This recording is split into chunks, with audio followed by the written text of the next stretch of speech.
Bismillahirrahmanirrahim. Assalamualaikum warahmatullahi wabarakatuh. Para penonton dan juga pendengar, selamat datang ke podcast Dr. Mazli. Sebelum kita terus, saya boleh teringat tadi bila kita kata apa podcast Dr. Mazli kan. Dia macam poyo sangat. Saya teringat kalau kita buat, sebab ni kita nak target orang apa tu, orang marhain macam kita lah kan. Kalau kita buat dialektika rencam masyarakat marhain, DRMM. Dia bunyi ni macam apa ni, apa tu, complicated sikit, tapi dia berkait dengan kita lah. Dialektika ni kita punya perbincangan apa tu, dialektik kan. Dia tidak sehala, ada pro, ada cons dan melahirkan natijah sintesis. Rencam masyarakat marhain.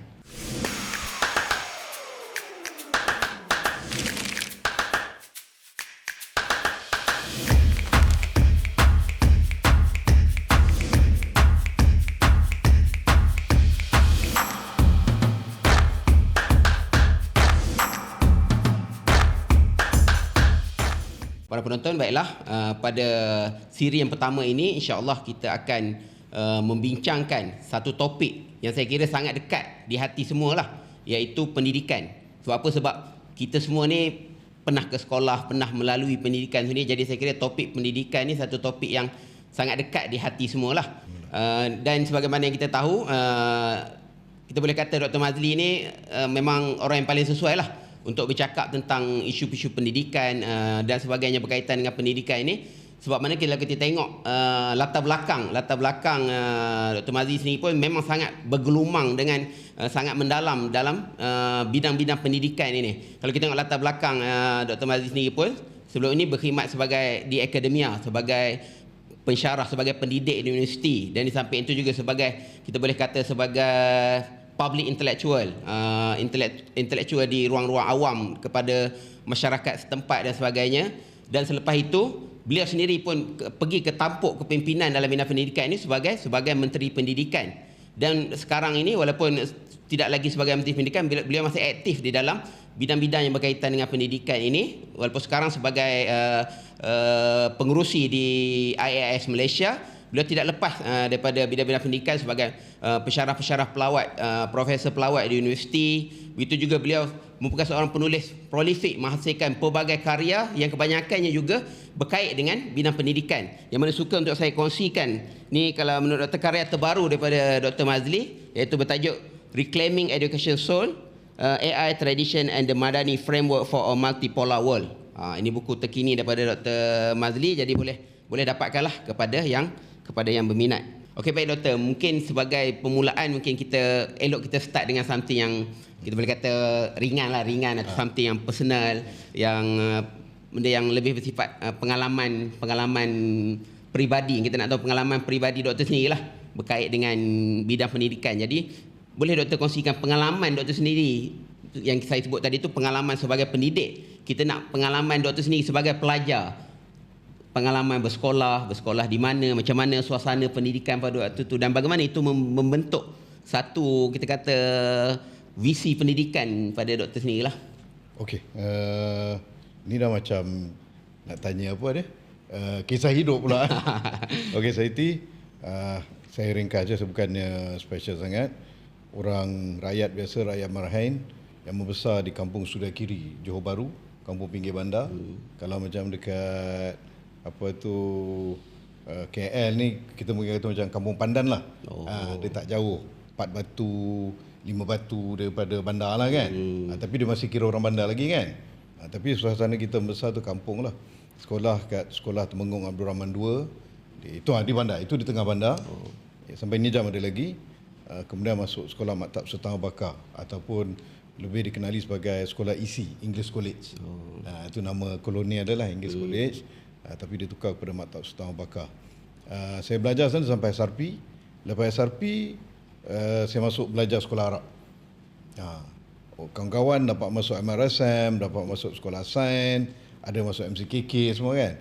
Tapi waktu tu saya, oleh kerana perasaan rebellious saya kecewa dengan penampilan golongan agama. Jadi saya mengambil keputusan saya sendiri nak belajar agama. Oh. Di mana tak ada sekolah? Di Johor Bahru juga, di Jalan Padang 2. Oh. Nama dia Madrasah Al-Quran Wadin. Oh. Dia 2 tahun persiapan untuk masuk Mahat Johor. Mahat Johor ni dia persiapan untuk masuk Al-Azhar. Dia 4 tahun Sanawi. Kalau sistem Sanawi ni kita lihat ada juga di sekolah-sekolah agama di Perak. Kalau dulu di Semazar, di di Terengganu dan beberapa sekolah lain lah. Tapi Nijam dah tak ada. Semenjak ada STAM kita dah tak ada Sanawi semua. Tapi sebelum tu yang sekolah pertama dan kedua tu sekolah kebangsaan lah. yang pertama tu sekolah kebangsaan. Lepas sekolah isi tu saya masuk ke itulah sekolah Arab 2 tahun belajar bahasa Arab, kemudian masuk Mahat Johor. Jadi Mahat Johor tu saya dalam waktu yang sama saya ambil SPM sendiri. Ambil SPM sendiri sebab nak tunggu 4 tahun lama sangat. Saya tengok kawan-kawan yang 4 tahun tu berjanggut, ada yang dah berkahwin, beranak, penak kan, baru dapat pergi Mesir kan. Saya tak sanggup menunggu selama itulah kan. Jadi saya ambil SPM, alhamdulillah dapat keputusan yang okey lah. Dapat beasiswa JPA dan saya pergi ke Jordan. Oh, tak jadi ke Mesir tu persiapan tak. tu ke Mesir. Kalau itu 4 tahun, siapa nak tunggu 4 tahun kan. Jadi kita habis setahun dekat Sanawi, ambil SPM, lepas SPM saya terus pergilah. Jadi di Jordan masuk University Al Bait di Mafraq. Sistem sana agak pelik. Tempat lain belajar 4 tahun, dia belajar 5 tahun. Asalnya sepatut saya pergi Morocco. Tapi last minute seminggu sebelum pergi, kerajaan Morocco hadkan bilangan pelajar Malaysia yang masuk ke sana. Kerana waktu tu kita ada krisis perlembagaan, menghapuskan imuniti raja-raja. Jadi kerajaan Morocco kan kerajaan total monark. Dia macam ni sikit lah. Dia retaliate lah. Jadi mungkin dia tak mau, itu jam zaman mana ada social media semua kan. Jadi dia tidak mau pengaruh di Malaysia itu menyangkit mungkin dekat Morocco. Dia hadkan tak silap saya dalam 8 orang saja. Daripada 30 lebih 8 orang. Jadi kami yang berteraburan akhirnya pergi ke Jordan. Jordan, kemudian Jordan 4 tahun lebih, hampir 5 tahun. Itu bidang apa di Jordan? Itu bidang fiqh dan juga undang-undang. Atau syariah lah kita bilang. Syariah. Di kuliah syariah. Di kuliah syariah. Kuliah nama dia Al-Fiqh wal Qanun. Fiqh dan juga undang-undang. Okey. Jadi sebab kita ada belajar juga undang-undang lah. Undang-undang apa? Constitutional law, kita belajar public law, beza antara apa tu Commonwealth law dengan French law semua gitulah. Tapi itu nama fakultinya lah. Kemudian balik Malaysia, saya sambung dekat UM sebelah kita ni je, dekat API. Master. Tapi itu jam kita panggilnya sebagai Akademi Islam, AI lah. AI. Arwahnya Profesor Datuk Mahmud Zudi, itu antara guru kami lah. Datin Faiza, Ustaz Saleh, itu antara nama-nama besar yang jadi guru saya lah. Habis kat situ, itu jam saya masih lagi kerja dekat sini, dekat ni apa tu, Matric UIA. Sebagai pensyarah. Sebagai pensyarah bahasa Arab. Jadi dah habis master dekat UM, mohon diterima asalnya untuk jadi pensyarah dekat AI tu. Tapi tak macam mana, istiharah saya tak pergi. Tapi saya terima tawaran untuk sambung untuk menjadi pensyarah di UIA Gombak di Mancamp. Di sana dapat peluang untuk lanjutkan ke UK. Jadi saya pergi ke Durham University di Durham, dan sambung dalam bidang politics. Kemudian balik jadi pensyarah. Mungkin saya tertarik nak tarik balik ke pendidikan awal doktor tu, sebab doktor kata di Johor dan sebagainya. Jadi kalau doktor ingat lagi lah, sebab dah lama kan, maksudnya bagaimana tak nyanyuk lagi lah. Kenangan waktu kecil tu, macam mana suasana pada waktu tu di sekolah rendah, maksudnya dari segi kawan-kawan, pelbagai kaum ke, betul cikgu-cikgu macam mana, dan belajar apa maksud tu? Menarik apa tu Siti. Betul, dia berbeza. Tahun 80-an saya tak sempat 70-an lah. 70-an lain pula ceritanya, sebab 70-an masih lagi ramai yang English stream waktu tu kan. Tapi 80-an kita dah pergi sekolah kebangsaan yang bahasa Melayu lah. Dah tak ada ambil LCE, MCE lagi. Dan kita punya silibus pun agak lain pada waktu tu. Cuma yang saya nampak konsep muhibah pada zaman itu agak kuat, iaitu dalam sekolah kebangsaan pelbagai bangsa ada, meskipun kadang-kadang circle ataupun kita panggilkan sebagai kelompok-kelompok itu lebih, kalau di sekolah saya lah, dibagikan kepada kelas ekonomi sebenarnya. Kita nampak anak-anak orang kaya kan, anak-anak orang yang tak kaya kan, dia macam tak adalah berbeza sangat, tetapi kelompok itu. Tetapi dari segi bangsa bebas itu. Kita main bola sekali, main belon acah sekali. Tahu belon acah? Tak. Galah panjang. Polis sentri sekali. Dekat situ si Bernard pun main dengan kita, si Lawrence pun main dengan kita, Manipal pun main dengan kita, si Raju pun sekali dengan kita, Sarabanan sekali. Jadi lebih rapat. Jadi kalau kita lihat apa pop literature tahun 80-an, apa kalau saya rajin lah Google kan, itu zamannya E.T., apa movie yang tajuknya E.T., zamannya Indiana Jones, zamannya Star Wars kan, ataupun Back to the Future, banyak yang menggambarkan keadaan kehidupan itu walaupun dekat Hollywood, tapi di peringkat bandar, di apa tu, seperti macam kami di Johor Bahru ni lebih dekat dengan Singapura lah. Kami pun menonton TV Singapura apa semua kan. Dan exposure ataupun pendedahan kita kepada bahasa bukan Cantonese waktu itu, lebih kepada bukan Mandarin waktu itu, lebih kepada Cantonese daripada SBC 8 TV Singapura. Sebab dulu Singapura kita beza $1, saya sempat lagi $1 RM1. Kemudian $1 RM1 10 sen, $1 RM1 2 sen masih sempat. Kalau kita nak shop orang bilang shopping lah. Nak pergi shopping, hujung minggu kita masuk Singapura. Nak beli, tahu baru ni bual dengan apa ni anak-anak saya kata dulu kita nak beli laici dalam tin pun masuk Singapura. Kan? Kadang kita jalan kaki je daripada JB tu, tambak tu, nyembrang ya, beli. Tapi tak adalah beli satu tin je lah, beli dalam 10 tin bawa balik kan. Nak naik sekolah, beli sekolah, baju sekolah, kasut sekolah, beg Amro-nya, kasut apa Fung Kiong Warrior-nya. Itu kita nyembrang ke Woodland lah. Kan? Kalau hari raya nak dapat duit raya lebih, kita masuk Singapura ke. Kemudian kita habis duit dekat Seketeng apa itulah, ini jauh Orchard Road semua. Jadi itu kehidupan. Apa point yang saya nak cerita ialah kehidupan very simple. Bahasa Melayu, bahasa tonggak, walaupun kita terdedah pada bahasa Inggeris semua, dan hampir di sekolah kebangsaan bahasa Melayunya kuat, dan di kalangan masyarakat berbilang bangsa lain pun mereka bertutur bahasa Melayu yang elok kan. Pendedahan kita kepada apa ni popular culture bahasa Inggeris menjadikan kita punya vocab bahasa Inggeris tu ada. Lagu-lagu Melayu agak popular hatta di kalangan yang bukan Melayu sekalipun, tapi harmoni kita. Kalau sekolah vernacular pada waktu itu di kalangan rakyat ni tahun 80-an, kita cerita realitinya, dilihat sebagai satu yang bukan mainstream. Kalau ada budak yang masuk ke sekolah isi waktu sekolah menengah kan, dia apa tu namanya, dia kena lalui peralihan. Peralihan setahun baru dia masuk tingkatan 1. Jadi kawan-kawan kita ni daripada sekolah vernacular ni, dia akan setahun lebih tua daripada kita lah. Tapi lepas dia masuk, dia pun jadi lebih kurang macam kita jugalah. Jadi indah pada waktu tu. Dan isu-isu perkauman kalau ada yang timbul hanya di kalangan orang politik lah. Itu yang kemuncaknya tahun 86 timbul. Kerana bagi rakyat biasa kita tak faham apa benda yang dia nak kan. Tapi Nijam agak risau sebab kita lihat media sosial dan juga banyak retorik.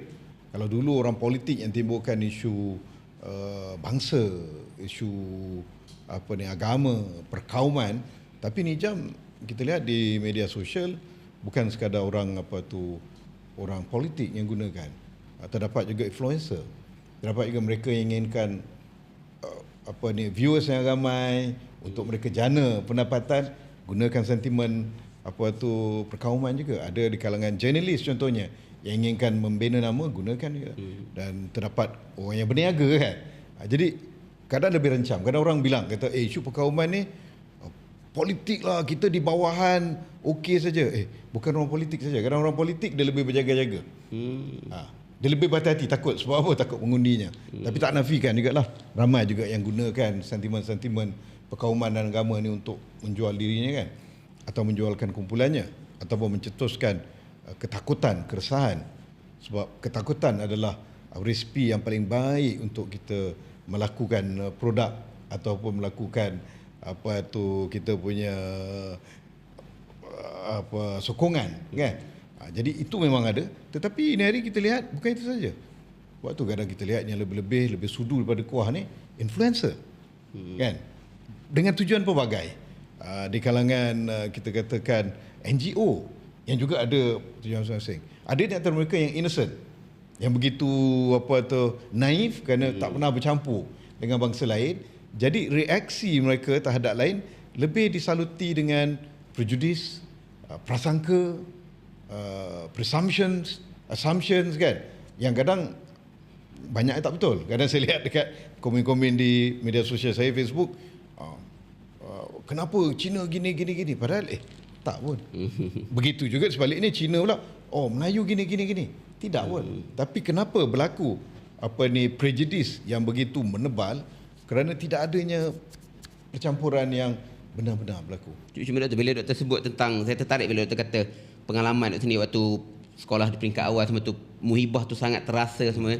Tapi doktor sendiri pun mengakui bahawa masalah yang berlaku sekarang ni, cuma saya nak tanya apa yang berubah dalam tempoh masa waktu kata-kata zaman doktor bersekolah tu sehingga ke zaman sekarang ni, apa yang berubah sehingga berlakunya masalah-masalah yang semakin kita nampak pada hari ini tu? Soalan menarik, Saiti. Ini menarik. Apa yang berlaku, kan? Orang yang ramai suka simplistic conclusion. Dia kata ini semua orang politik lah macam gini. Ya, tapi bukan 100%. Faktor ekonomi pun mainkan peranan juga. Faktor globalisasi. Kita tahu trend politics of identity atau identity politics itu melanda dunia begitu dahsyat sekali. Bukan sekadar kita kat Malaysia. Kalau kita lihat insiden-insiden yang berlaku di Amerika contohnya, perasaan anti-Hispanic, anti-Muslims, di Israel tak boleh jadi contoh lah, dia anti semua orang, anti-human, kan? Kalau di Europe, perasaan anti-immigrant, anti-Asians. Di Australia, perasaan anti-Asian. Asian tu lebih diasosiasikan dengan sebenarnya orang daripada Asia Timur, kan? Yang China, Korea, Singapura, Malaysia sekali lah. Jadi benda tu pengaruh global, globalisasi, trending global, dan kita katakan peranan seperti mana disebutkan oleh Paul Evans itu, kita tenggelam dalam maklumat tetapi kita kehausan ataupun kita kelaparan dari segi hikmahnya, wisdom. Jadi wisdom tu yang kita dahagakan, ya, dia menjadi satu rare currency ataupun satu mata wang yang begitu nadir, kan. Sebab tu dalam ini saya address, dalam buku ini kita sebut tentang bagaimana the abundance of information itu. Ini hari kita swipe, kan, tengok banyak informasi ada, kan? Terlalu banyak lambakan. Persoalannya, apakah metod kita untuk menapis informasi? Apakah metod kita di dalam membuat kesimpulan daripada itu? Apatah metod kita berfikir? Sebab tu kalau di dalam ni saya banyak tekankan tentang konsep berfikir tu. Ataupun dalam buku ini awak tak promotekan tadi, tapi saya promotekan. Tapi ni dalam bahasa Melayu lah, mewarna kanvas putih. Ini panduan untuk ibu bapa muda macam Siti lah, macam Amir. Awak tak muda lagi, Amir dah belum jadi mak ayah lagi. Amir pun dia dah senior dah. Okey. Jadi ini memang saya tekankan untuk anak-anak supaya tidak menjadi mangsa otaknya dipajak kepada influencer, kepada golongan berkepentingan, golongan yang ingin menjana laba daripada perasaan perkauman dan sebagainya, ataupun kadang mereka ni bukan menjana laba pun tapi lebih kepada sentimen kerana pengaruh saya sebut tadi lah, globalisasi, trending, suasana di dunia seperti itu. Jadi mereka terikut-ikut. Jadi untuk mengelakkan anak-anak kita dan mengelakkan diri kita sendiri, itu saya coretkan buku ni. Melahirkan cara berfikir, bukan sekadar cara berfikir yang kritikal, itu paling basic. Dapat berita, tanya betul ke tak berita ni? Mana sumber dia? Apakah ia sumber yang sahih? Kalau macam gini, siapa dia ni? Apa kesimpulannya, kan? Islam kata tabayun lah. Tabayun, kan? Tabayun, kita ada konsep dalam surah Hujurat tu, tabayun, kan? Kemudian lebih daripada itu, kita berfikir analytical, kan? Kalau macam gini, kenapa tidak seperti ini? Kalau seperti ini pula bagaimana? Jadi macam gitu. Saya perasan benda ni ada kepada anak-anak yang belajar di sekolah antarabangsa, international school. Di international school, bagi mereka yang mengambil aliran IGCSE, O level lah. Kalau di Singapura mereka panggil O level, di UK pun panggil apa ni, IG. Mereka ada satu subjek tajuknya Global Perspective, yang mana mereka ingin melahirkan apa ni, global citizen. Itu memang dia latih cara berfikir. Waktu saya lihat bila anak bungsu saya dan juga rakan-rakannya, bila diutarakan sesuatu perkara yang mungkin menjadi trending di threads kan, di TikTok dan sebagainya, berkaitan perkauman, sentimen anti apa ni, agama, anti kaum lain dan sebagainya, mereka lihat dengan cara lensa yang berbeza. Dia akan mula kata, kenapa macam ni? Kan? Apa sebabnya? Tak sepatut macam ni. Jadi mereka boleh bagi apa solution kepada itu. Dan lebih menarik, di dalam subjek tersebut bugarkan mentality dan juga sikap inquisitif. Inquisitif ni dia tidak selesa dengan apa diberikan, tetapi dia nak mencari, menyiasat. Tak betul ni.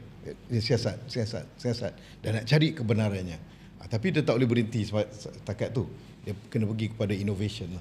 Dia akan kemukakan solution, kemukakan sesuatu yang baru, sintesisnya. Macam tajuk kita punya perbincangan hari lah. Apa? Kita punya podcast ni lah. Dialektika rencam. Masyarakat marhain.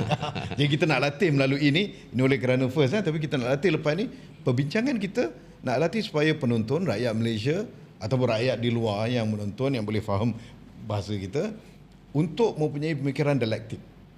Dia tak terima bulat-bulat. Kata tok gurunya A, katanya Datuk Serinya A, Tan Serinya kata A enggih je kan. Ataupun orang Kedah bilang nangoi ikut dia. Saya Kedah. Faham. Mana tahu nangoi? Faham je. Faham. Okey. Dia tidak ikut-ikut, tak enggih kan. Tapi dia akan bersikap kritikal. Itu kita nak latih. Ya, betul, dia bukan lebih kepada konten apa kandungan silibus macam tu, tapi kepada skill yang dibentuk tu, skill untuk inquire. Saya tahu kalau di sekurang-kurangnya dekat UK lah, saya tak tahu tempat lain, mereka tidak ada apa dinamakan sebagai buku teks. Jadi tak ada buku teks macam mana? Tak ada.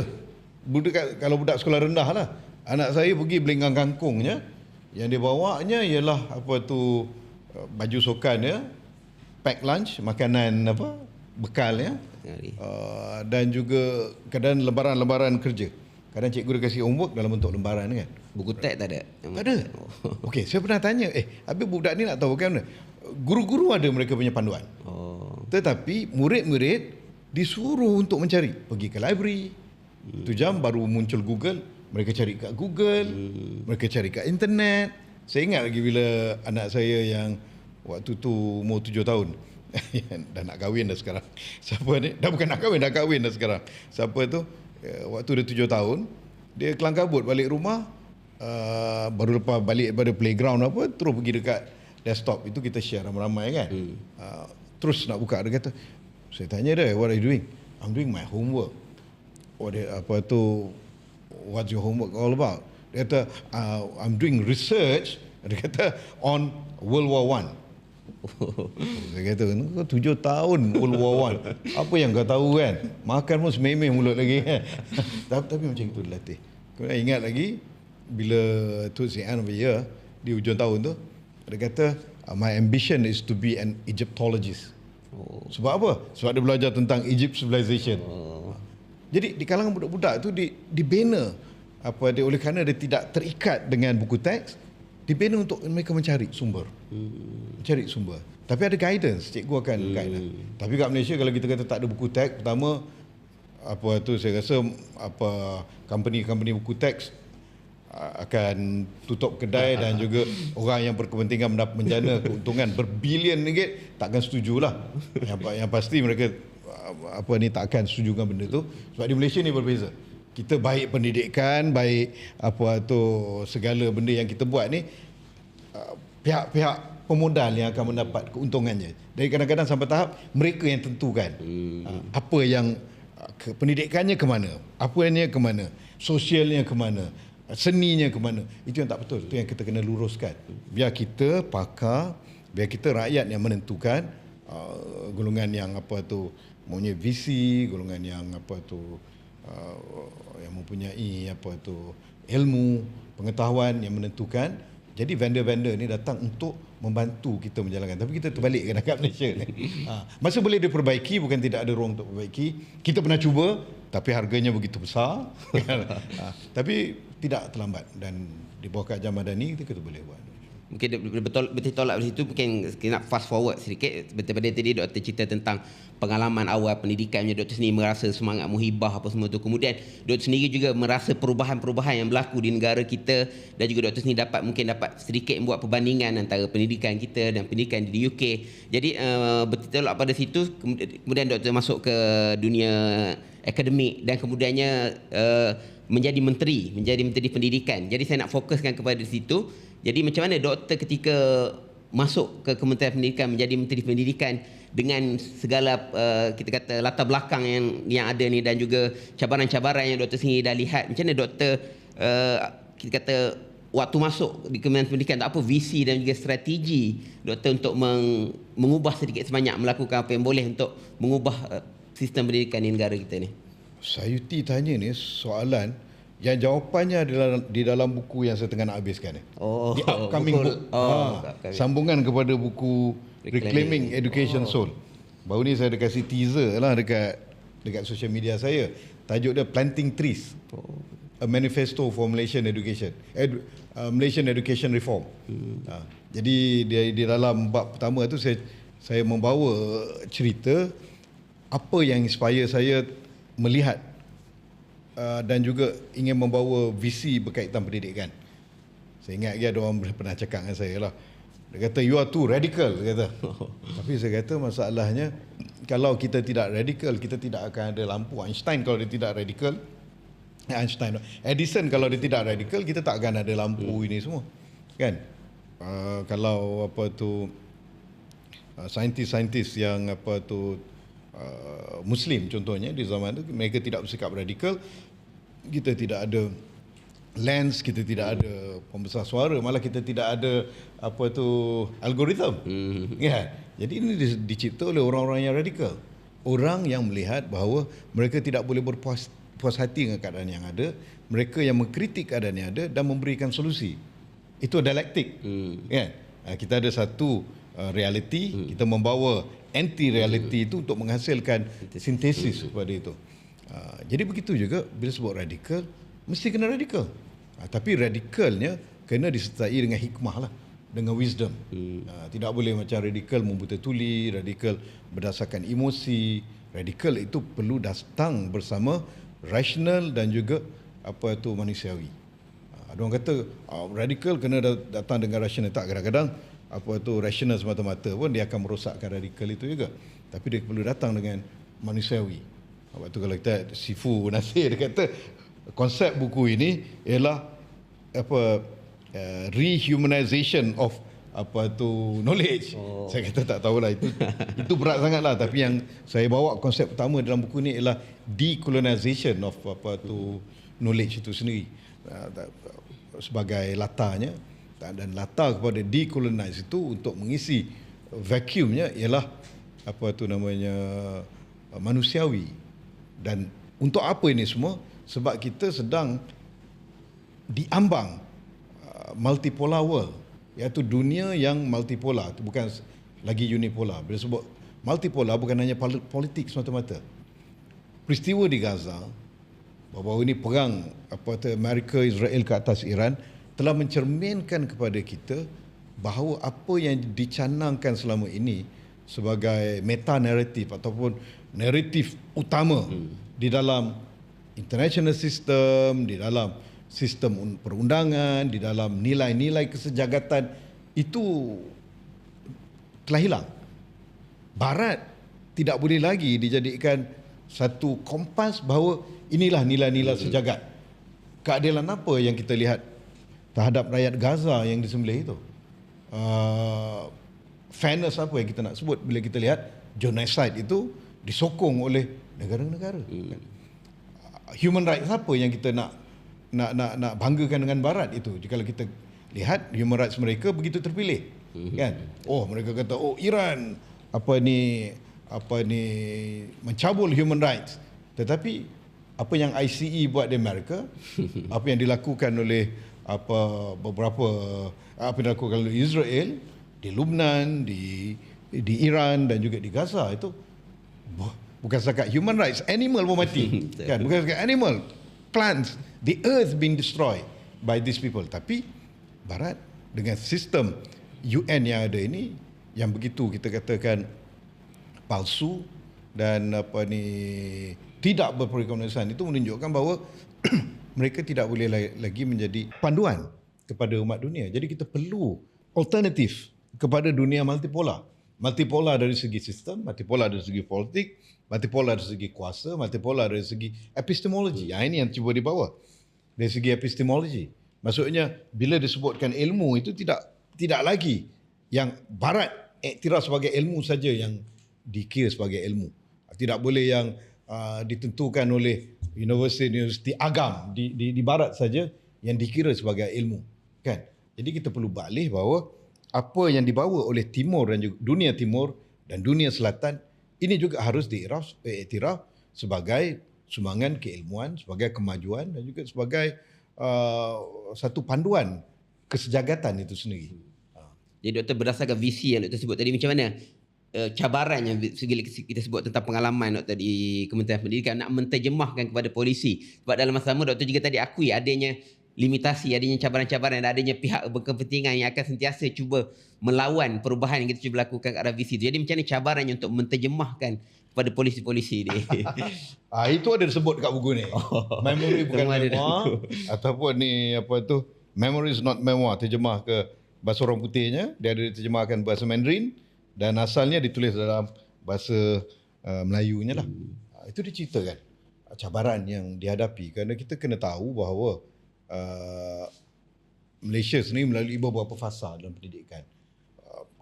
Pasca kemerdekaan, selepas merdeka, kemudian pembentukan Malaysia, pasca 1969, pasca dasar ekonomi baru, kemudian di zaman social media, di zaman globalisasi. Jadi semua menuntut adjustment ataupun perubahan.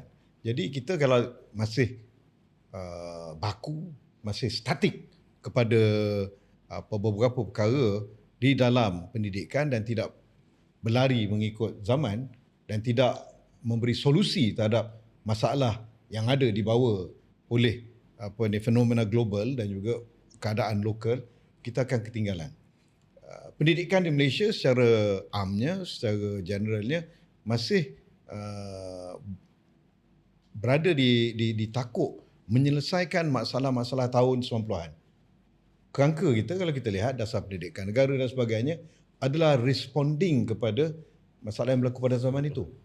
Zaman itu belum ada AI, zaman itu belum ada identity politics seperti hari ini. Zaman itu belum ada gig economy, zaman itu belum ada IR 4.0. Zaman itu belum timbul lagi genosid di Gaza dan sebagainya. Dan zaman itu yang paling penting, kalau kita lihat dunia masih belum didedahkan dengan hipokrisi dunia barat yang hari ini menunjukkan kegagalan demi kegagalan. Dan zaman itu juga masih belum timbul jati diri di kalangan dunia timur dan juga dunia belah selatan ini untuk mereka mengutarakan alternatif terhadap dunia barat. Kalau waktu itu pun perdebatan yang muncullah tentang Eastern values dengan Western values. Itu yang agak utama, tapi itu masih sama Huntington punya tesis tentang clash of civilization. Ini hari bukan clash of civilization lagi. Kita sudah berada di tahap replacing Western civilization. Kita terpaksa selamatkan dunia barat itu sendiri daripada kehancuran mereka. Mereka menghancurkan diri mereka sendiri dan kita kena bagi solusi. Dan solusi kita itu adalah genuine daripada kita, hasil daripada dialektik. Kita lihat kegagalan mereka, kebaikan mereka, kita gabung adunkan kelebihan kita, kelemahan kita yang kita tak boleh nafikan untuk menghasilkan sintesis yang baru. Maka buku inilah dilahirkan.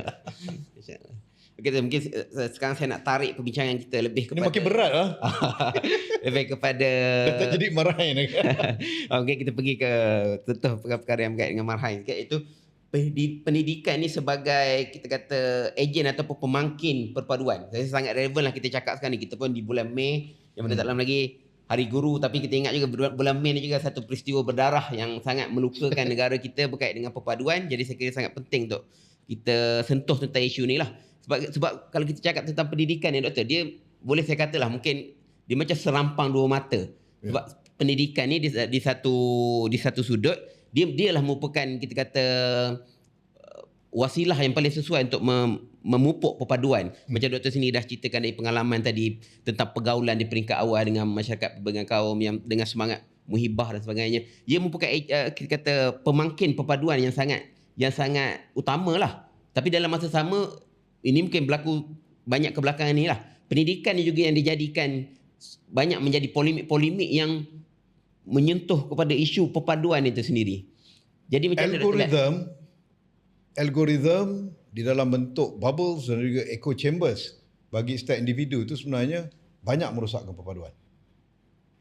Walaupun kita lihat dunia globalisasi, dunia tanpa sepadan dan sebagainya, tetapi hakikatnya individu di zaman pasca normal ini, di zaman AI ini, mereka begitu bersendirian, begitu alone. Kan? Dan mereka hanya disogokkan dengan apa echo chamber mereka. Dia dah curate, personalize setiap masing-masing. Apa yang AI tentukan untuk kita. Dan ini yang merosakkan perpaduan. Contoh, bagi katakanlah macam apa ni orang Melayu seperti Seriti kan, yang bekerja ni apa tu di bandar di Kuala Lumpur, hidupnya agak selesa. Jadi segala apa yang masuk kepada feed Seriti melalui media sosial, yang media sosial ni dia lebih utama daripada semayang pada hari ni. Betul, kita bangun tidur kita kan? Betul. Ni bukan saya katakan fatwa baru, tak, saya nak ceritakan tentang realiti yang wujud. Maksudnya sebelum baca alhamdulillahi ahyana ba'da ma amatana kan, wa ilaihin nusyur, kita cari handphone dulu. Mula nak tengok jam dulu tapi jam itu sebagai pretext kan. Kemudian dia akan buka, kau ada tengok siapa WhatsApp aku ni malam-malam ni. Kemudian reply pada WhatsApp, kemudian tengok lagi kepada group. Kemudian jadi algoritma ini yang banyak merosakkan perpaduan. Sebab tu dalam ni saya kritik bagaimana sebenarnya kita dalam melihat AI ni, melihat algoritma ini, kita tidak boleh menggadaikan diri kita terus kepada itu. Kita yang kena tentukan. Sebab ianya ditentukan. Kan? Ianya ditentukan. Kan?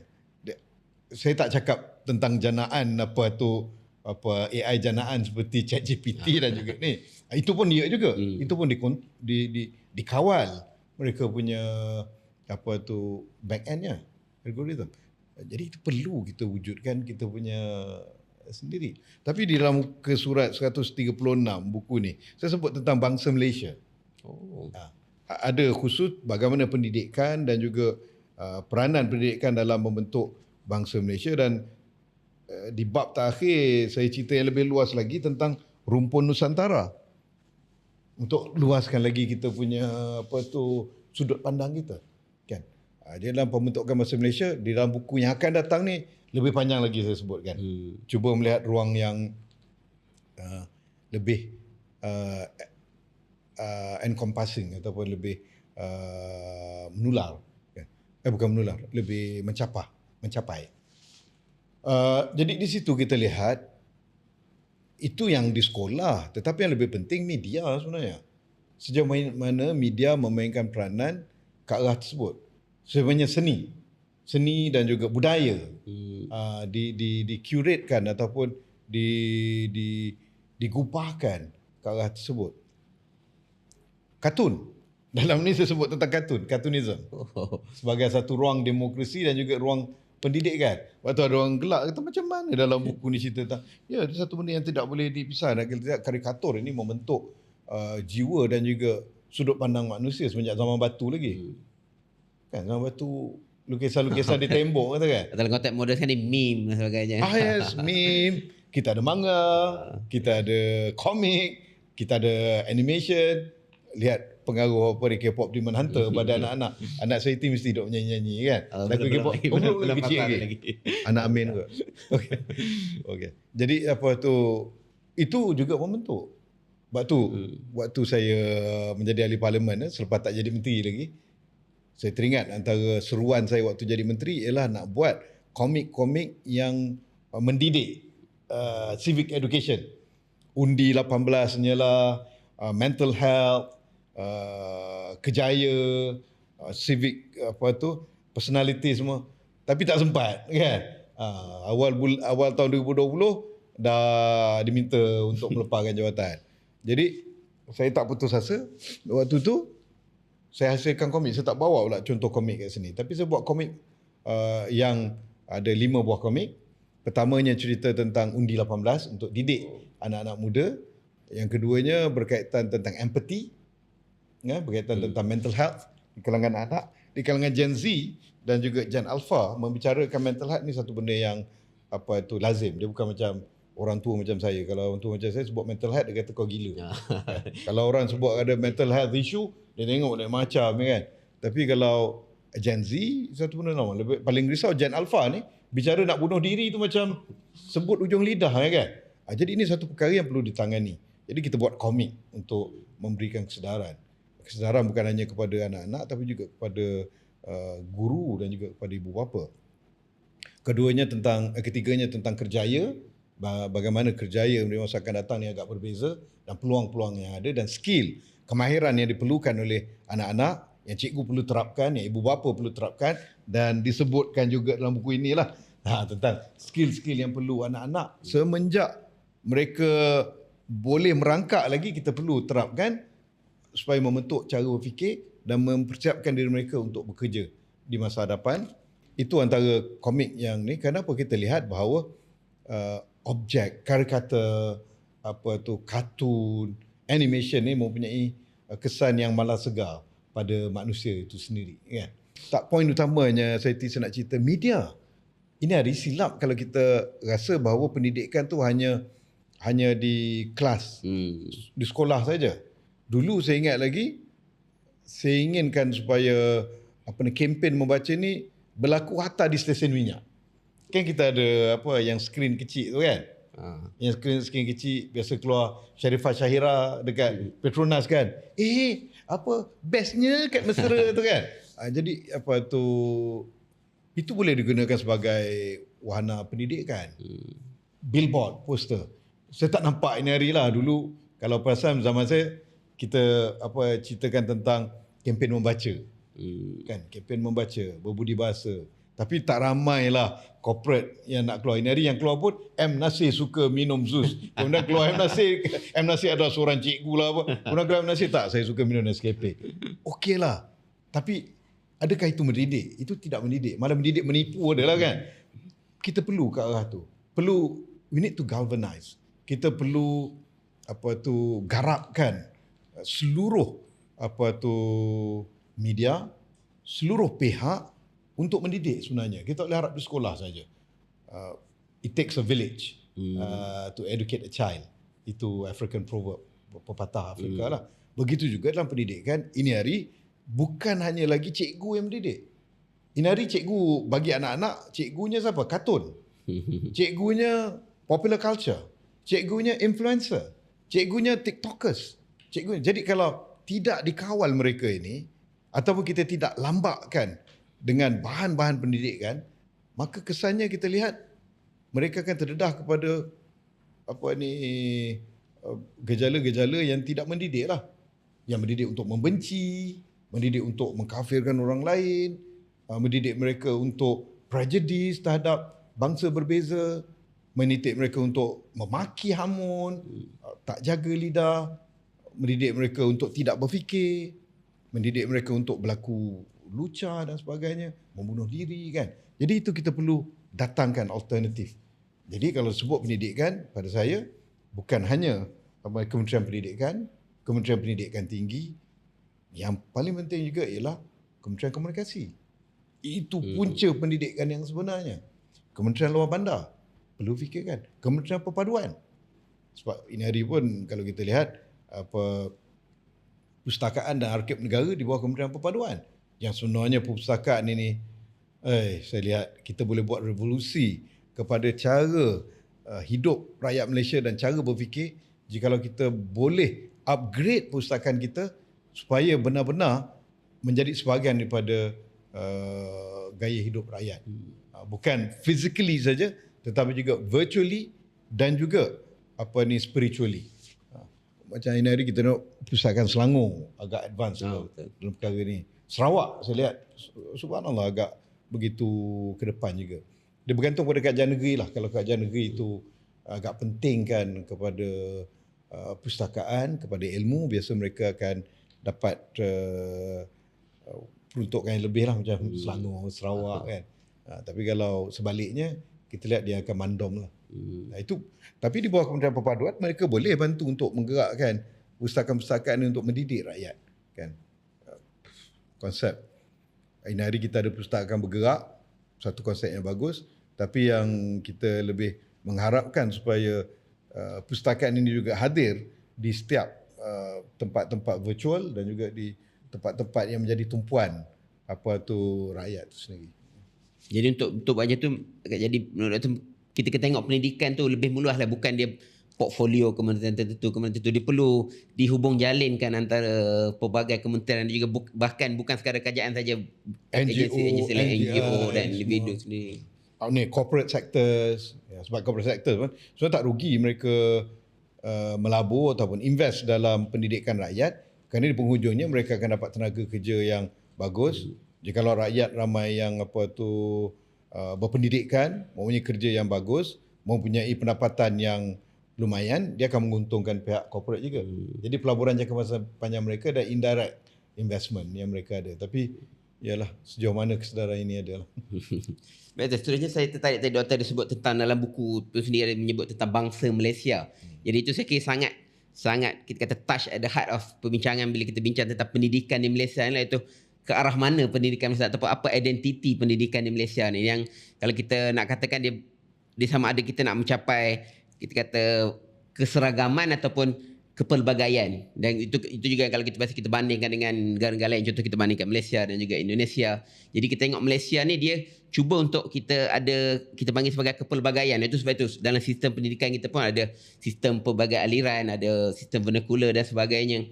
Jadi macam mana doktor tengok perkara tu? Adakah ini bukan satu masalah? Maksudnya adakah masalah perpaduan sebenarnya berlaku daripada akibat kita cuba nak kepelbagaian tu, ataupun sebenarnya ada aspek-aspek tertentu dalam sistem kepelbagaian kita ni yang kita boleh teroka untuk bahkan membawa kepada perpaduan? Di dalam rumah Malaysia yang kita tinggal bersama ini, masing-masing dikelompokkan dalam bilik sendiri dan masing-masing tak keluar. Ini metafor yang saya ingin cuba bawakan. Kalau ini hari kita lihat duduk dalam bilik tapi masing-masing duduk main game dalam bilik masing-masing kan. Dia hanya keluar bila nak pergi makan pun dia berbeza-beza kan. Ataupun kalau dia toilet satu, dia akan berebut untuk toilet tersebut. Kan? Kalau makan, dia akan berebut untuk makan. Dia perlunya ada kita capai kepada titik persamaan. Adakah titik persamaan itu wujud? Perbincangan ke arah itu ada di sana, di sini, tetapi tidak serius.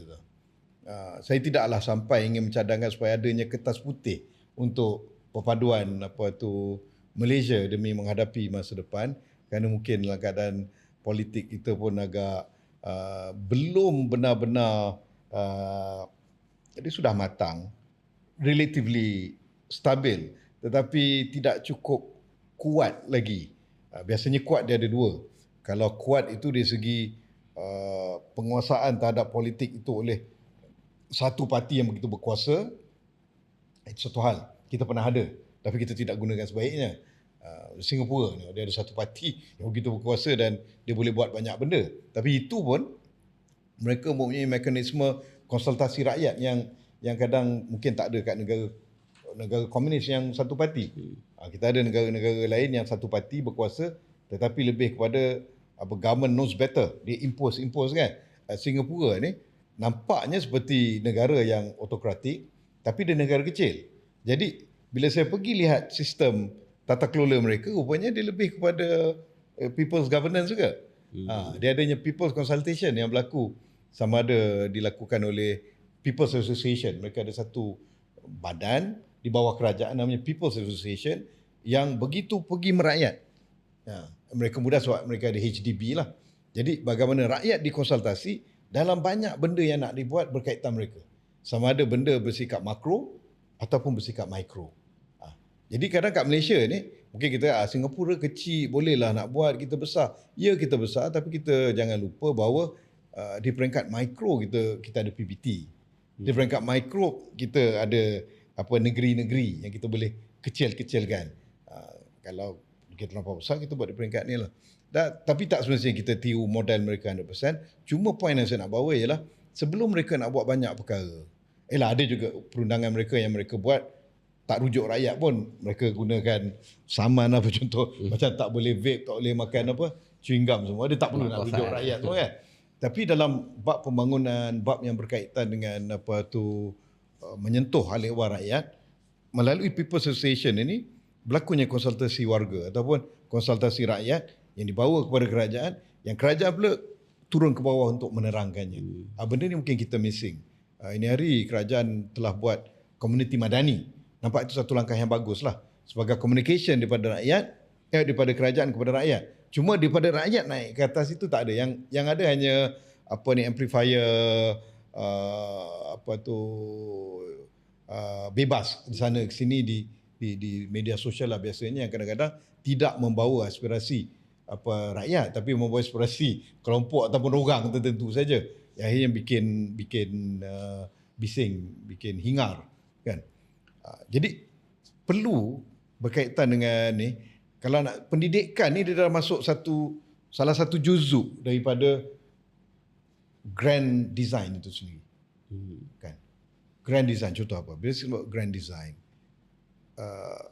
hidup bersama, coexistent, grand design untuk kita ni, dia perlu ada dasarnya. Pada saya 3 dasar utama lah: love, happiness, mutual respect. Ini hari kalau kita kata dasarnya, adalah kerajaan dasar, tapi itu sukar dipahami. Kan? Pada saya kalau ada 3 benda ni, ini yang kita terapkan, dan dia perlu merangkumi. Dari segi pendidikannya, dari segi ekonominya, dari segi struktur kehidupan, perumahannya, dari segi pengurusan rumah ibadatnya, kan? Yang timbul isu pada ini hari. Kan? Dari segi rekreasinya, itu dari segi seni, dari segi kebudayaan, itu perlu diteliti. Di bawah Kementerian Perpaduan mereka lakukan banyak benda. Malah mereka juga ada lembaga penasihat dan sebagainya. Ialah saya akui banyak perkara, tetapi pada saya lihat satu yang lebih makro, lebih besar lagi. Perlu ianya bersikap holistik. Dia tidak boleh firefighting, timbul gini baru kita bagi ni. Ataupun dia tidak boleh piecemeal.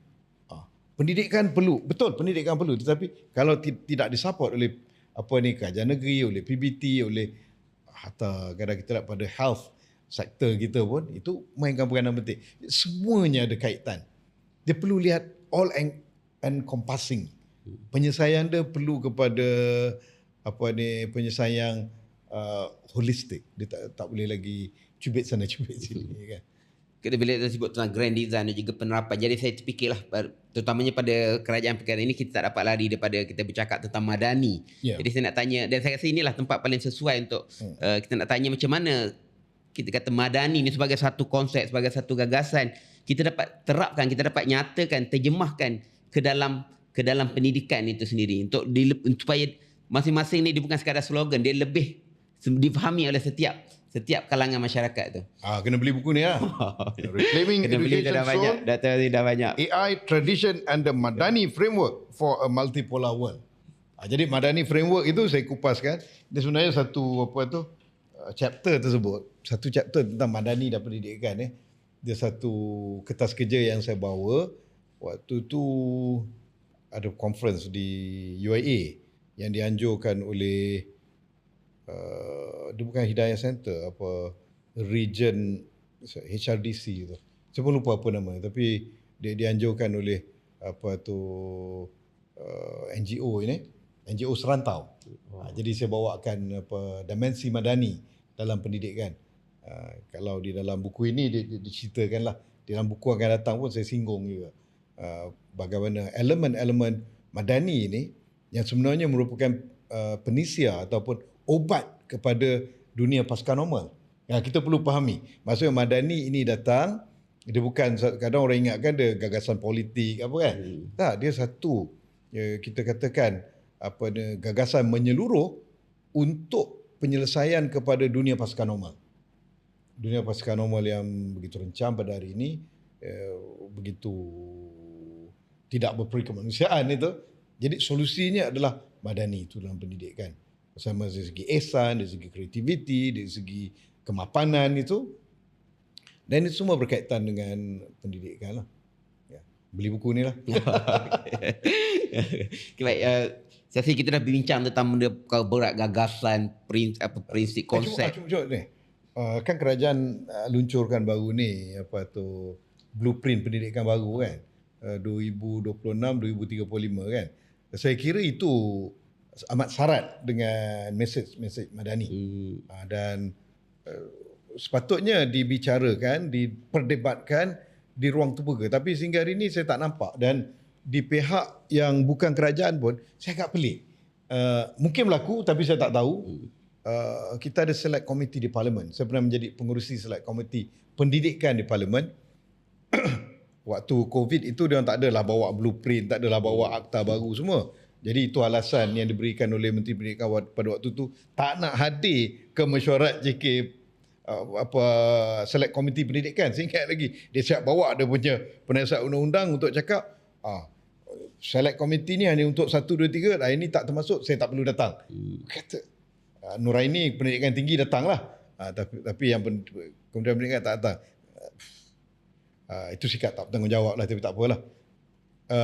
Tak apa, tak boleh lah. Tapi sekarang ini kita ada select komiti pendidikan yang bila timbul tentang blueprint yang baru ni, saya tak nampak fungsinya, macam tak ada. Kalau zaman saya dapat macam gitu, kita counter balik lah. Kan? Saya ingat lagi buku saya, CPR Formulation Education, merupakan inspirasi daripada policy statement saya terhadap education after COVID. Itu yang kita bentangkan melalui JK Select Committee Pendidikan di Parlimen yang dianggotai oleh pembangkang dan juga wakil daripada kerajaan untuk kita bawakan kepada kerajaan. Kan? Counter proposal. Dan sebelum, bukan counter, kita bagi proposal sebab dia tak ada proposal. Kan? Dia pula counter terhadap proposal kita pada kerajaan kan. Tapi ini hari pula saya tak nampak itu berlaku. Dan saya pun tak tahu sama ada peranan ke tidak select komiti pendidikan di parlimen pada hari ini. Mungkin mereka buat di parlimen, kita tak tahu, tak diwar-warkan. Tapi sepatutnya mereka inilah yang buat rally. Mereka inilah yang buat program umum. Jadi baru ni kadang kita lihat bila mereka tidak berperanan seperti itu, timbul suara-suara lain yang sama ada di media sosial, sama ada ada perdebatan umum yang tidak deal dengan realiti. Kan? Contohnya, apa yang kerajaan buat melalui plan pendidikan itu banyak benda yang baik. Setuju tak setuju, kita perdebatkan. Bagus tak bagus, kita perdebatkan. Dan ini tidak berlaku. Malah baru ni UMNO buat sambutan 80 tahun, ada panggil, tak silap saya, mantan governor Bank Negara, dikritik sistem pendidikan, dan ada mantan Vice Chancellor USM pun kritik pendidikan hari ini. Kritik memang mudah, sedap. Kita nak cek kesilapan dan sebagainya, dan kadang-kadang kita dalam nak state kesilapan orang pun banyak kesilapan yang kita buat juga. Sebab kita tak tahu apa yang berlaku dia. Tetapi mereka tidak bicarakan pun tentang blueprint baru ini, plan pendidikan baru. Saya pun pelik. Dan di peringkat kerajaan sendiri pun tidak menganjurkan debat terbuka tentang ini. Okey, mungkin penerangan banyak, tapi maksud saya ialah dialektik itu tidak berlaku. Di peringkat universiti contohnya, universiti pun lancarkan mereka punya plan pendidikan. Tetapi tidak ada perdebatan tentang itu, tidak ada perbincangan yang kita perlukan input yang berbeza. Jadi saya harapkanlah kalau ada select komiti parlimen buat, itu pun dia tak buat. Mungkin dia buat dalam parlimen, tak buat luar, tapi tidak ada uar-uar terhadap perkara tersebut pada kedua-dua plan pendidikan ni. Jadi Bila tak ada pelan pendidikan ini, kita dapati orang yang mengkritik sistem yang ada ni, dia menembak di luar lah. Kan? Dia tidak deal dengan the real issue. Kadang okeylah dia bawa dimension lah. Orang kita pun sonok. Dia apa saja yang attack Kementerian Pendidikan, dia rasa sonok kan. Tapi adakah kita deal dengan apa yang Kementerian Pendidikan nak cuba bawa solusi, itu kita tidak deal. Adalah contohnya tokoh seperti Dr. Anwar di UKM, Dr. Usman Talib di UCSI, tapi itu dah jadi macam personal antara dia dengan KPM. Tapi dia bawa soal-soal kritis ini.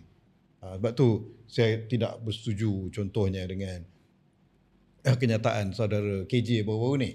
Bila dia tegur, dia kata pensyarah-pensyarah yang Profesor Madya, yang profesor dalam sejarah ni coward, dia kata. Tidak berani untuk menegur, membetulkan fakta. Saya tidak tahulah dari sudut mana dia nak cakap. Tapi ada dua perkara. Pertama, kalau nak sebut dari sudut politik, tapi saya tak suka nak bicara bahasa orang politik ni. Kerana dia bicara bahasa orang politik ni, orang lain semua boleh subscribe lah.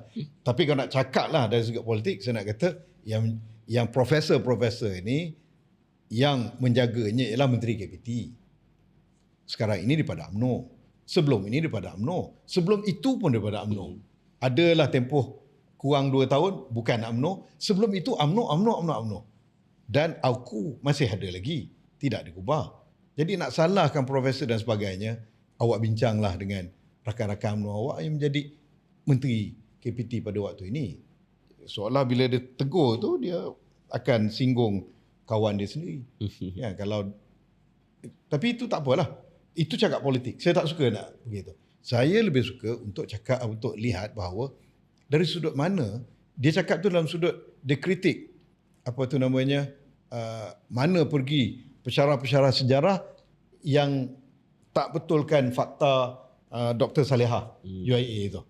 Okey, Dr. Saleha menjadi begitu popular dengan begitu banyak statement-statement beliau, begitu banyak hipotesis beliau berkaitan dengan sejarah Melayu.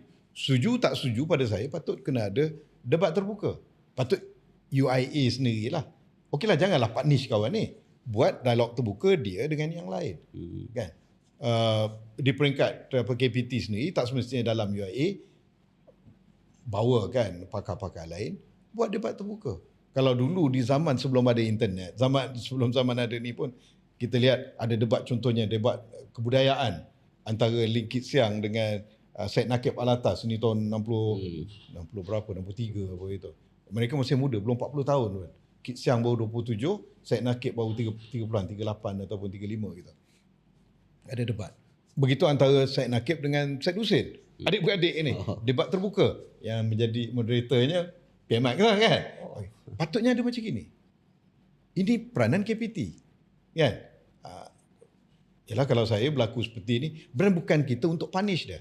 Itu yang pertama. Dan yang kedua, bagaimana saudara KJ boleh katakan sedemikian, sedangkan beliau tidak bercampur di dalam circle ataupun bubble orang-orang akademik. Beliau ada echo chambernya sendiri, kebanyakan tentang politics dan mungkin juga tentang ekonomi. Tetapi bagi kelompok akademik, bagi saya sendiri di dalam feed social media saya, ramai saja lecturer-lecturer, contoh Dr. Sahul daripada UPSI. Itu konsisten. Dan malah beliau juga muncul di podcast untuk refute balik kan. Beberapa rakan Dr. Saleha sendiri daripada dalam UIA yang refute pendapat beliau, ada daripada Universiti USIM di US. Banyak. Tetapi isunya media kita tidak pick up. Malaysia kini hanya pick up kenyataan Saleha. FMT hanya hanya pick up kenyataan Saleha. Begitu juga akhbar-akhbar yang bukan berbahasa Melayu dengan pelbagai tujuan masing-masing. Dia lebih kepada nak mensensasikan. Sensasikan untuk shaming dan sebagainya. Tetapi tidak pick up pendapat orang yang lawan. Ramai. Bukan tak ada. Sebab tu nak kata profesor kita bacul pengecut ke pemalas. Tak betul.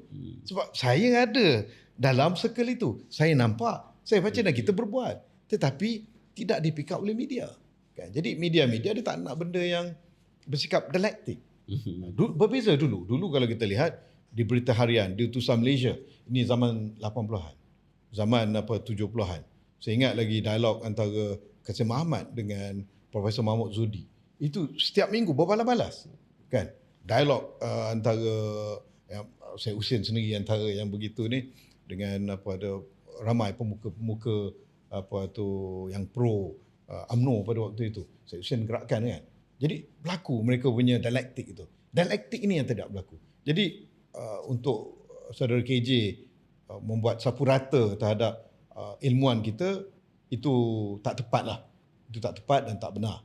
Tanpa dia address kenapa media tidak pick up.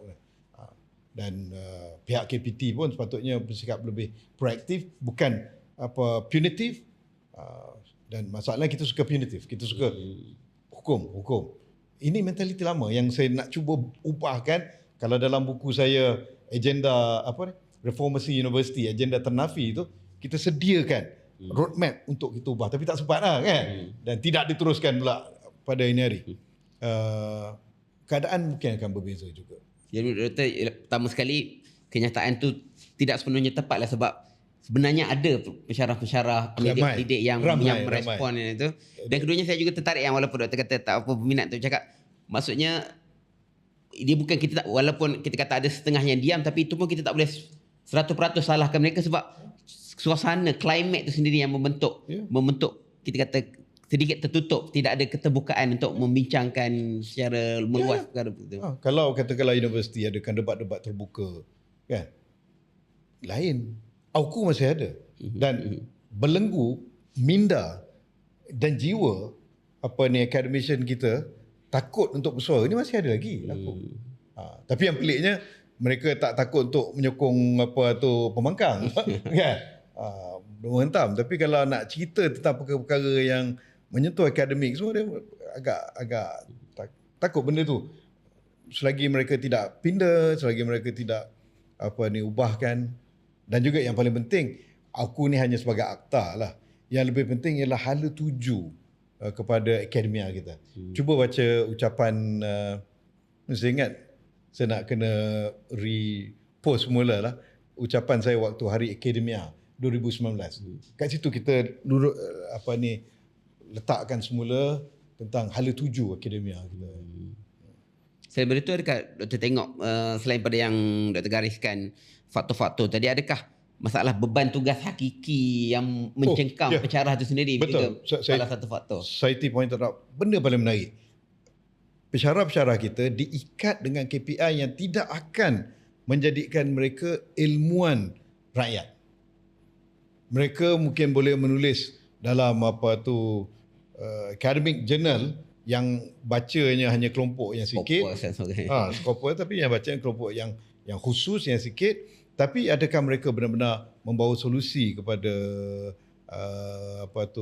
masalah negara, masalah rakyat, masalah masyarakat? Yang pertama. Yang kedua, mereka diikat dengan KPI hanya untuk mengejar ranking. Kalau zaman saya paling anti benda ni. Sebab tu kita buatkan slogan universiti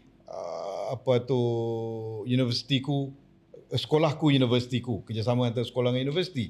Kita kata universiti menyelesaikan masalah masyarakat. Kita buat sulam. Ini semua untuk membawa menara Gading ini ke lapangan. Mereka tidak boleh menjadi cendeki awan lagi, yang hidup di awanan. Mereka kena menjadi cendeki awam. Tetapi kalau KPI mereka tidak menekankan bahawa kontribusi mereka terhadap awam, menyelesaikan masalah negara sebagai KPI, jadi mereka dibelenggu dengan KPI yang begitu superficial lah. Nak dapatkan ranking ni. Kemudian kita bangga ranking. Okeylah, bolehlah tarik pelajar luar negara datang. Itu pun tak ramai sangat yang datang kat Malaysia. Kan?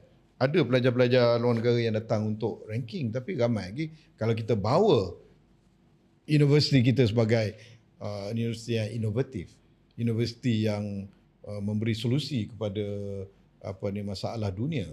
Itu agak berbeza. Sebab tu kita lihat macam UTP, Universiti Teknologi Petronas. Okeylah, ranking dia nombor 1 lah, universiti swasta. Tapi lebih daripada itu, mereka begitu inovatif. Kalau kita lihat bagaimana universiti itu sendiri, dia bukan hanya serve untuk Petronas. tetapi serve untuk sustainability. Engineering mereka lebih kepada engineering untuk menyelamatkan dunia. Kan? Dan sekarang ni mereka mempunyai satu program baru, IE, Integrated Engineering, yang hanya ada 3 institusi dunia yang tawarkan. Collins College di Singapura dan juga UTP. Itu very integrated yang melahirkan insinyur ataupun jurutera yang tidak jumut pada bidangnya, tetapi boleh melihat dalam kerangka yang lebih holistik. Tapi ini kita lihat di IPTA, mungkin IPTS ada yang ke arah tu juga, ada yang begitu niche. Contoh macam UUM begitu niche lah. Dia untuk lifelong learning, untuk ODL kan. Mereka itu tujuan mereka. Tapi yang lain dia perlu munculkan. Sebab tu zaman saya kita bagikan universiti ni mengikut tujuan ataupun niche. Dan yang paling saya agak tak kesampaian yang sampai hari ni, insya-Allah kalau ada waktu taklah berikan peluang lagi, iaitu untuk melahirkan universiti maritim yang terulung di Malaysia yang boleh membawa hala tuju sains maritim. Kita ada kita ada UMT yang asalnya saya nak gabungkan itu keputusan kabinet lah, gabungkan dengan UNIZA untuk muncul sebagai super university seperti mana University of Manchester, yang mana kita nak cuba halakan UMT menjadi the leading maritime university, dan dia boleh angkut universiti swasta untuk bersama dengan dia. Dan kerjasama antara universiti swasta dengan universiti awam ni memang daripada awal saya masukkan, sebab pada saya university is university, education is education, perlu bekerjasama. Kita ada Netherlands University, kita ada Meritus University, ini semua maritime. Kita negara yang dikelilingi oleh laut, sama ada Semenanjung ataupun di Malaysia Timur, kelilingi oleh laut. Dan sejarah Malay Archipelago kita, Kepulauan Melayu ini memang sejarah maritim. Empayar Melakanya, di Terengganu-nya, kalau teknologi perkapalan Bugisnya kan. Ini semua. Dan kebanyakan kita punya monark, bukan kebanyakan, monark kita pun daripada keturunan ataupun leluhur yang berteraskan maritim, Bugis kan. Dan Bugis teknologi mereka agak ke depan dalam maritim. Tapi kita tidak jadi negara yang leading dalam maritim kita kan. Itu antara mungkin yang boleh dilihatkan lah. Banyak kau nak cerita. Dan mungkin realiti hari ini lebih menampakkan lagi lah kepentingan tu, sebab dengan konflik-konflik yang berlaku sangat berkait dengan maritim di Laut Cina Selatan dan sebagainya, dan sekarang dia Selat Hormuz sangat menekankan kepentingan betul, untuk kita ada teknologi yang betul. Betul, dengan berlaku di Selat Hormuz baru kita nampak perlunya kita menguasai maritime science itu sendiri kan, dan juga industri perkapalan itu. Satu lagi kalau saya ingat di Unimas, saya pernah beritahu kepada mereka lah vision saya untuk melihat Unimas menjadi leading dalam tropical southern tropical kita panggil sciences, sama ada dari segi hutan tropika, sama dari segi disease, sama dari segi itu tempat yang paling baik Unimas. Tak payahlah nak kejar yang tujahan-tujahan. Ya, kalau tidak kita akan jadi jack of all trades, master of none. Baiklah, kita dah berbicara panjang, dan mungkin sebelum kita berakhir, kita nak stay true kepada kita punya podcast kita ni tentang dialektika rencam masyarakat Mahim. Mungkin saya nak tanya isu-isu yang mungkin bagi orang anggap macam sepele, isu-isu remeh, isu-isu ni, tapi mungkin di sinilah tempatnya kita nak bincangkan di dialektika rencam masyarakat Mahim ini, iaitu isu terkini yang berlaku, ataupun kita tak tahulah nak kata kontroversi ke tak, tentang sambutan Hari Guru. Ada larangan sambutan Hari Guru dan sebagainya. Mana pandangan Doktor? Saya lihat ni isunya timbul ialah surat berkeliling daripada JAIS. JAIS ni Jabatan Agama Islam Selangor. Di bawah JAIS ni mereka ada sekolah integrasi, mereka ada sekolah kafah semua. Jadi mereka bagi arahan tidak boleh di peringkat sekolah buat sambutan untuk berjimat cermat. Yang boleh buat di peringkat daerah saja. Saya tidak tahu apa motivasi dan apa punca JAIS dan apa keperluan. Pertama, logik memang tak logik. Dari segi sentimen pun, ini akan memburukkan nama kerajaan negeri. Lebih malang lagi, JAIS di bawah tuanku. dalam keadaannya wujud beberapa pihak yang mengkritik tuanku kerana isu ladang babinya. Tiba-tiba Jaiz timbul macam gini. Apa yang Jaiz nak sebenarnya? Tak boleh ke dibawa berbincang dulu kan? Melarang sambutan oleh guru di peringkat sekolah, saya rasa tak patut, kerana di peringkat sekolah tak berapa banyak duit pun. Biasanya di kalangan guru-guru, di kalangan ibu bapa, dan itu sebahagian daripada kita panggilkan modern tradition kita. Modern tradition. Kita banyak tradition yang zaman dulu tak ada, tapi sekarang ni dia jadi sebahagian daripada gaya hidup kita. Kan? Dulu mana ada sambut Mother's Day. Ni jam kita pergi kat kampung Kubah Menerong pun orang sambut Mother's Day. Kan? Kita pergi dekat kampung Ibrahim Majid pun, Mother's Day. Dulu kita bila sambut perkahwinan, kalau kenduri, biasanya kita kenduri buat gedohok ya, kalau orang Kedah agaklah. Kalau kita dekat Johor, kita panggil rewang. Kan? Buat kat rumah ya, ni jam tak mau. Kalau anak-anak, lapis anak-anak saya, lapis siapa adik-adik, seuti semua nak buat dekat rumah Abang Jamil lah, glass house lah, ada bridal lah. Jadi ini culture baru yang timbul. Modern culture. Jadi tapi kita kena raikan. Sebahagian daripada gaya hidup kita. Hari Guru merupakan modern culture yang tidak boleh tidak. Kan? Sambut secara lavish, secara tidak, itu perkara yang lain. Tapi tak pernah saya lihat sambutan Hari Guru dibuat secara lavish dan habis sampai beribu raban. Yang biasa mereka sambut ikut ialah menghargai guru. Kan? Dan cara-cara sambutan tu kalau kita lihat dekat media sosial macam-macam lah. Mungkin kita setuju, mungkin kita tak setuju. Kadang cikgu tu macam-macam yang mereka buat. Mungkin kalau yang terlampau Islamik sangat tak setuju lah. Kan? Ataupun yang, tapi itu, inilah waktu untuk guru-guru dihargai. Dan saya pun insya-Allah akan lancarkan buku saya, Wahai Guru, pada Hari Guru nanti. Cuma saya rasa Jaiz pertimbangkan semula. Tak boleh buat sesuatu yang bukan setakat menongkar arus, tapi menimbulkan prejudice terhadap pendidikan. Dahlah sistem pendidikan kita pada hari ini menjadi tajuk yang paling sesuai untuk orang melemparkan kritikan, memandang sinis, memandang rendah. Jadi bila dibuat seperti ini, dia makin menghangatkan polemik yang tak sepatutnya berlaku. Baik, terima kasih Doktor. Mungkin buat akhirnya secara ringkas, apa visi dan juga harapan Doktor terhadap bidang pendidikan di Malaysia ini pada masa hadapan? Okey, bidang pendidikan seperti yang saya sebutkan tadi, it takes a village to educate a child. Dia tanggungjawab semua. Dan juga tanggungjawab dan amanah semua pihak.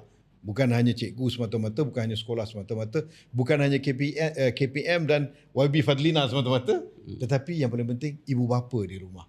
Abang-abang dan kakak-kakak, ketua-ketua kampung, pihak berkuasa, pihak PBT, kita pihak masyarakat sivil, surau, masjid, gereja, kuil, tokong, mereka semua mempunyai peranan di dalam pendidikan. Dan lebih penting, media itu perlu ditujukan, dihalakan ke arah pendidikan rakyat itu sendiri. Okay, baik, terima kasih Doktor. Dan juga terima kasih kepada para penonton dan pendengar untuk siri podcast Dialektika Rencam Masyarakat Marhain DRMM.